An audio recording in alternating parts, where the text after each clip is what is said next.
Siemens, we are empowering the developer experience with Siemens and AWS. So if you guys could give a good round of applause for Rado.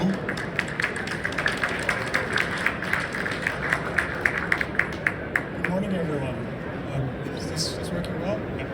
Thank you all for joining the first talk at the startup stage. My name is Rado, and I'm joined here today by Emad from AWS, and we're going to talk to you about how we empower the developer experience. In other words, how do we enable developers to do their jobs? We're very excited to be here because exactly a year ago, here at CES 2024, we hit a major milestone with our developer program. We announced and launched developer.siemens.com, which is where our developer program manifests. And we're here today to tell you how we took that further, how we built on top of that, based on the conversations we had here and throughout the year. And hopefully we can continue that discussion later on. There's the one Siemens booth right behind you. That's the Siemens for Startups booth. The developer experience team is there. And we are also at the Siemens booth at the Convention Center in the North Hall. If you visited last year, and when you visit this year, you're going to be met by some really, really interesting use cases. If you then go ahead and talk to the representatives of those use cases, you will also understand what Siemens actually does. And one way to put it is that Siemens combines the real and the digital worlds. This is a blend of know-how between hardware and software, and we believe Siemens and the partners of Siemens are very uniquely positioned to work in that domain. Right next to combining those two worlds, there's also the point that technology really has no boundaries. We're really talking about impact that spans across different industries. And the use cases that you're going to see span from agriculture to aircraft. So if you caught the Media Day presentation yesterday, our executives, they talked about Jet Zero, which is an amazing use case you can visit at the booth as well. And how does that manifest for current and future customers and partners is in an accelerated digital transformation. This is really what it's all about. And this is why we also have the Siemens Xcelerator. More on that in just a second. In those activities and in those initiatives, we truly believe that developers play a very, very important role there. They're the ones that are going to take the solutions and they're going to run with them. They're the ones that are going to build stuff with them that we haven't even thought of. And when they're enabled to do that the right way, they're then able to bring it faster to market. You're able to get feedback from your customers faster and close that feedback loop for your product to then actually hit your targeted customers. It really is fairly simple to put that the better tools your developers have, the faster your solutions go to market and the stronger is the outcome for your customers. The same applies vice versa. So a poor experience then means very poor adoption and a lot of exposure to competition. And that's something that we just can't afford. If you Google developer experience, you're going to get more or less the same milestones, which starts with discovery and goes all the way down to deploying and then hitting the market. And we at Siemens have identified that we can very well cover, and that's what our developer experience program covers, is the discovery and the test part of things. We also have build and deploy that follow, and this is really cool to share the stage with AWS because who's better to talk to you about build and deploy than AWS? Along those milestones, there's quite a few challenges or pitfalls that developers might encounter. One of them is fragmented tooling. And this is a particularly important one because if the tools are fragmented, you need to build glue code to make them work. And that's something that no one really wants because it's a very cumbersome process to maintain and to develop to start with. And then also handing that over, and once update starts rolling in, you need to always be adapting your glue code. And that's, you don't wish that on no one, basically. Another one, you might have the best tools out there, but if you have poor documentation, no one's going to use them because no one's going to understand how to build with them.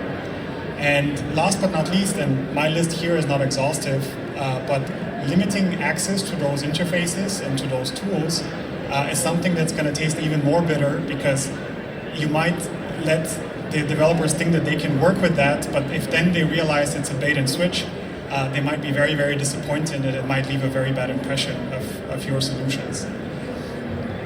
Now, how does Siemens address the accelerated digital transformation? Is with the Siemens Xcelerator. That is the open digital business platform that we have, and it's built around a few major cornerstones. One is it's a curated portfolio, and why is it curated? It's because it's not only coming from Siemens, but it's coming from an ecosystem of partners that build all together on that platform. And it is also curated because it has a few main points to it. It needs to be interoperable, it needs to be flexible, open as a service, and cyber secure. Now, if you have developer background or if you work with developers, maybe these things already point to a certain terminology for you, which is interfaces, which is APIs. And that's exactly the type of solutions that you will find in the Xcelerator and then later on developer.siemens.com. It's also a powerful ecosystem, as I mentioned. So these are partners that come together to build solutions on the platform, to build solutions that you can experience either here at this booth or at the one at the convention center. And in its DNA, the marketplace also has it has a marketplace. It will allow you to explore solutions. It will give you the opportunity to educate yourself on topics that you might not be familiar with, and it will allow you to exchange with the community and transact with potential customers and vendors. As mentioned last year, developer.siemens.com came to life here at CES, and this is what you will find as an extension to the Xcelerator. You can easily find your way in there via the Xcelerator.siemens.com or simply by Googling developers and Siemens. This is where you will find that tooling all together and all the documentation in the same place in a consistent manner. We will walk through the developer portal as well in just a few seconds. As mentioned, we identified the developer experience for us as a blend between allowing the developers to discover and to test the solutions that are out there for them. So we really try to focus and improve those two parts of the journey. And in its essence, the developer portal is a common entry point to all the tools, the documentation, and the resources that are available to you from the Siemens Xcelerator. Now, how did this evolve for us? How did we get there?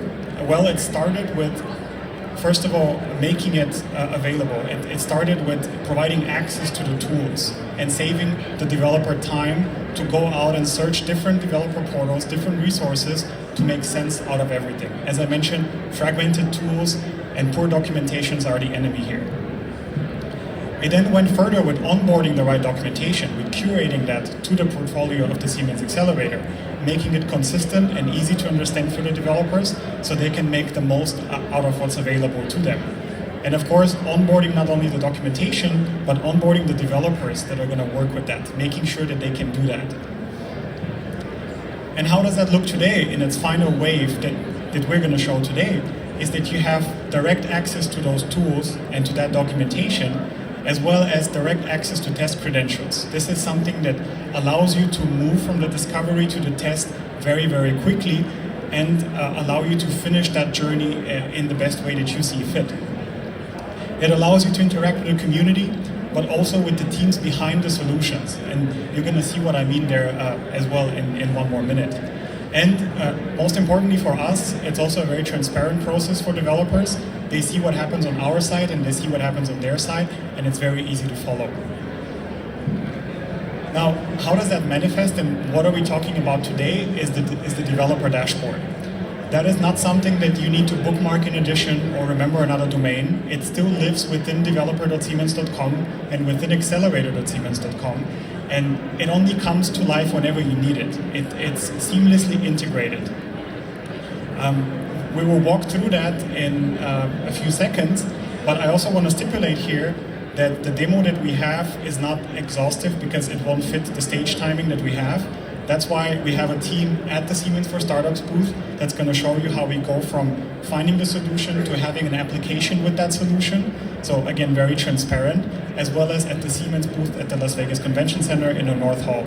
We're really looking forward to continue that discussion and to keep improving the developer experience all together.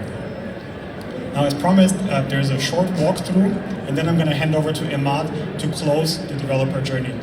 So I'm here at the developer.siemens.com. That's something you can access since last year, since CES 2024. You have an overview of all the resources available to you, as well as a link back to the marketplace. You have access to the community and to the blog features that cover the new launches. But I'm here to talk about solutions. So I'm going to go to Building X. I can see what Building X is about. Again, here we're in the discovery phase. Then I can also talk to the AI assistant. It can synthesize the information for me, so I can very quickly close the discovery loop and move on to the testing loop. It gives me the right links if I need to keep working with that. I'm a developer, so I'm going to check out the API specifications as well. I can run it in Postman as well, which is a very familiar environment to me as a developer. And the new thing here is I'm already in the developer dashboard. I pressed Get Sandbox Access. I can fill in my request here, check it out. So of course this is a demo request, so I would say this is a demo for CES. And when I move forward, I will review it and then send it directly to the Building X team, to the team behind that solution. I will also get the credentials in the dashboard, and you will see here I have the Go to Application link. And once I go to the application, once I press that, I will also be able to start working with Building X and with the team behind it to enable me to do what I want to do. Now, I talked a lot about the Siemens Xcelerator, that is a powerful ecosystem, that it's a plethora of partners that build together, because digital transformation is not something that one company can tackle. As good as Siemens is in combining the real and the digital, that's not something that Siemens does alone. And we do it together with strong partners like AWS. And we wanted to cover the journey end to end with you. So for that purpose, we also invited Emad from AWS, who will then close the loop with the build and the deploy part and their perspective on the developer experience. So please welcome Emad. Thank you very much. And I hope to see you later at either of the booths.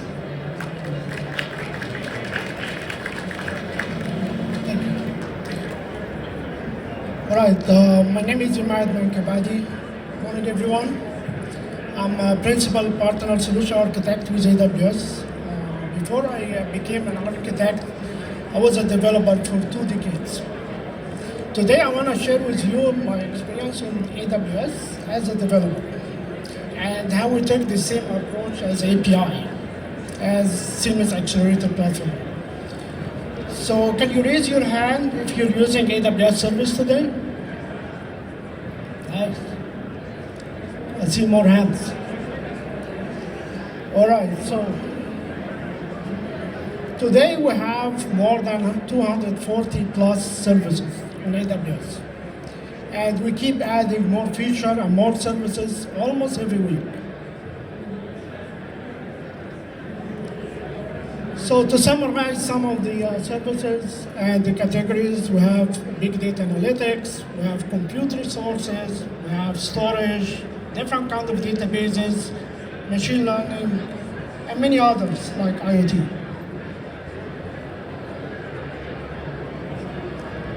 So as we see a massive growth of API today, there's a lot of use cases using API as an interface, especially industrial use cases. You see here, like maybe in your application using a payment gateway, you actually interact with a medium.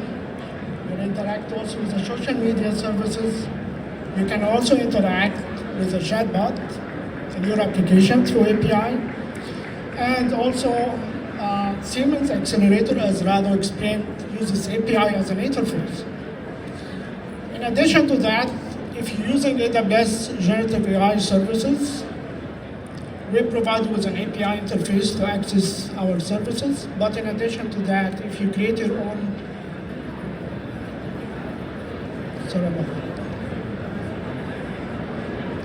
If you create your own API interface, we provide you with inference endpoint API for generative AI.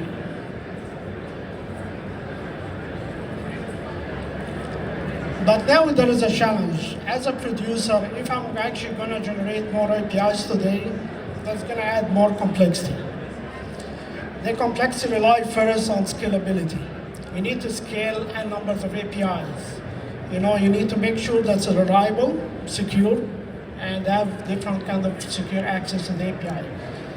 In addition to that, also, you need to actually manage the distribution of your API. When you run a workload, you're not running this on a single API or AWS account. You run this on multiple accounts. And also, you might distribute this into different regions, geographical regions. So you need to be worried about this and how you're going to distribute your API's workload. In addition to that, also, you need to foster the collaboration across distributed teams and create diverse set of tool sets. What's really important also, you need to create metrics, especially usage metrics of the APIs. Because you need to monitor those kind of usage, and based on that, you might actually drive different kind of business values.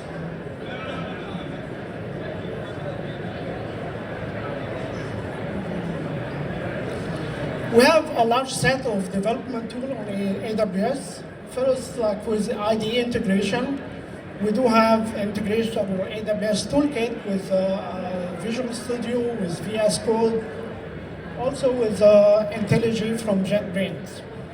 And we keep adding more. In addition to that, also, I'm going to explain next Amazon Q as a generative AI services integrated with your IDE. We provide either a direct access to APIs for your AWS services, or we can also provide you with SDK in different languages. So today we have SDK with most of the languages that you know, including Java, .NET, JavaScript, TypeScript, Python, and many others. We also provide you with another way to access the APIs through command line interface. So you can download AWS CLI or command line interface and use it as a way to access AWS APIs. We also have tools like integrated with PowerShell, and we have some specific services CLI, like Amplify CLI, and also ECS for Kubernetes orchestration. We also provide you with tools and services for DevOps and automation. As you know, infrastructure as a code is our way to create the infrastructure. We provide you with from the very beginning of AWS with CloudFormation script. You can run this in JSON or YAML. But in addition to that, also we provide you with an abstraction layer through CDK or Cloud Development Kit. In addition to that, also we provide you with service for CI/CD pipelines. As of web and mobile tools, we have Amplify framework. They can use it to create web application and also mobile application. And also to test it out, we provide you with what they call the AWS Device Farm, which is a set of real devices you can use it to test your workload and your application.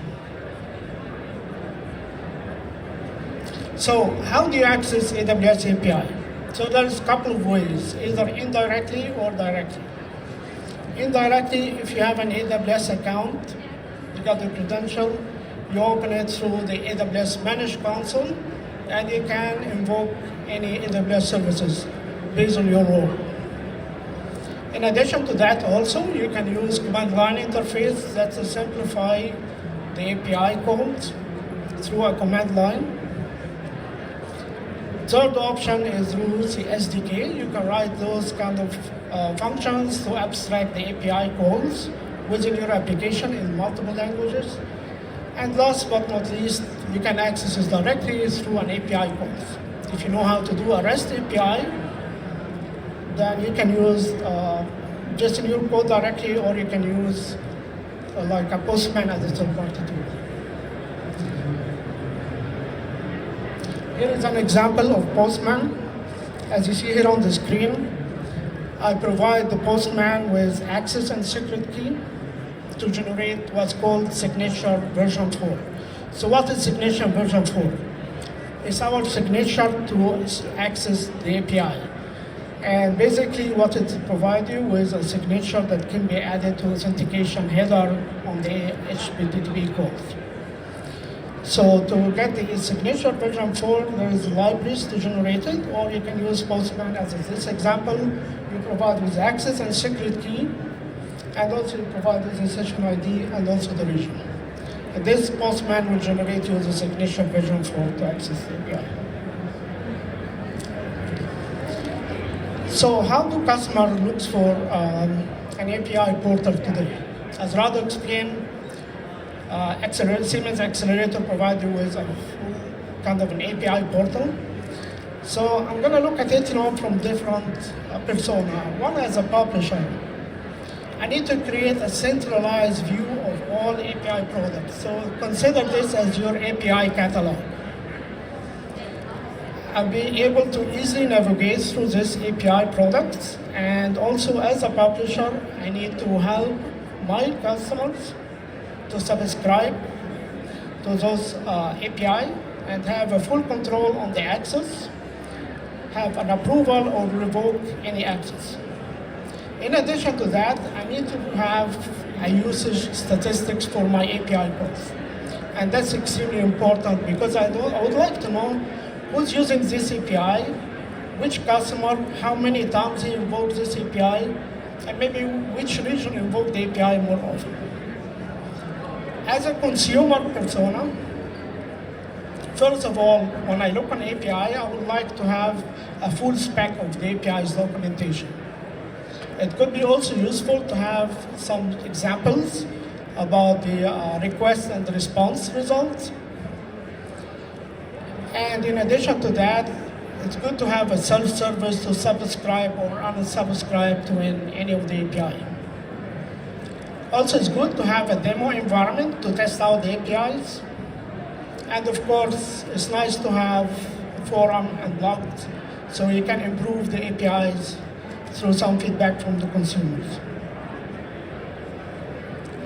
Last, I want to share with you a new GenAI services, mainly for developers, called Amazon Q for developers. So what is Amazon Q for developers? As a developer, I need to find an easy way for AI to help me build faster. Build faster means generate code, add unit tests to my code, also refactoring some old code, and understand the code that I own.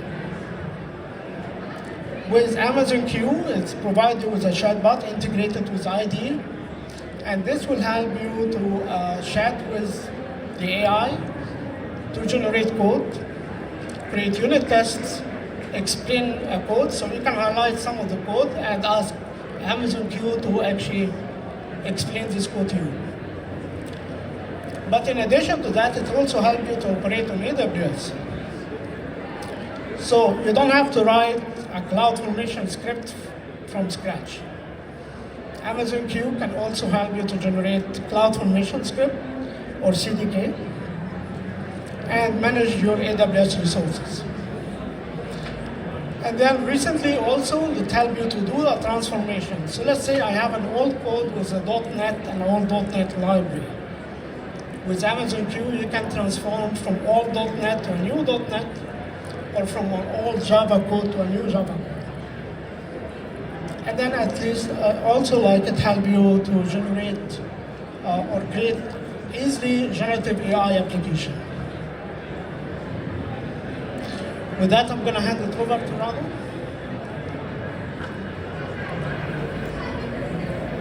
Oh, thank you. I think we only have the last slide, so if you can click to the next one.